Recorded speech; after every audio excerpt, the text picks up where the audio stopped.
Глубоко в лесу семья путешественников случайно наткнулась на заброшенный автобус.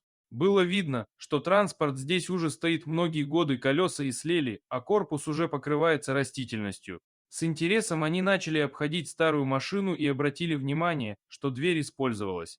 Стивен и его отец любили делать поездки в лес.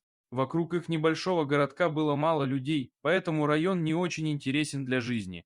Однако для любителей природы и свободного образа жизни здесь было отлично, можно было путешествовать по округе, мест для походов и прогулок хватало. Обычно они ездили на выходные с ночевкой, останавливались в небольших семейных гостиницах и приютах. В этот раз они зашли в приют, но там не оказалось свободных мест. Отец и сын решили прогуляться по окрестной лесной местности. Места были красивые, и времени было еще достаточно. По мере того, как они шли, лес становился все гуще, а приют исчезал из виду. Когда они решили вернуться, сын увидел металлическую крышу, которая выделялась за пригорком. Она была покрыта листьями, но было видно, что это старый автобус. Они осмотрели его, металл уже подвергался воздействию времени, но дверь явно использовалась.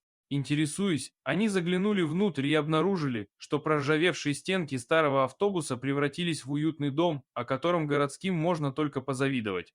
Они вошли внутрь, все пространство было переделано в маленькую уютную хижину. Видимо, какой-то отшельник настолько устал от городской суеты, что решил обосноваться в лесу и использовать старый автобус. Мебель была достаточно скромной, но функциональной. Две кровати, прикрепленный к стене столик. Спальная зона была бережно отгорожена от гостиной с кухней шторкой. Там даже был душ и кухня, для подачи воды использовался внешний бак.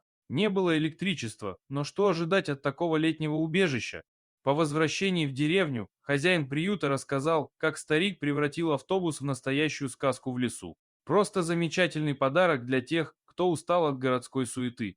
Спасибо, что посмотрели данное видео. Мы стараемся для вас, подписывайтесь на канал, там вы найдете еще много интересного. А также поставьте лайк и не забудьте оставить комментарий.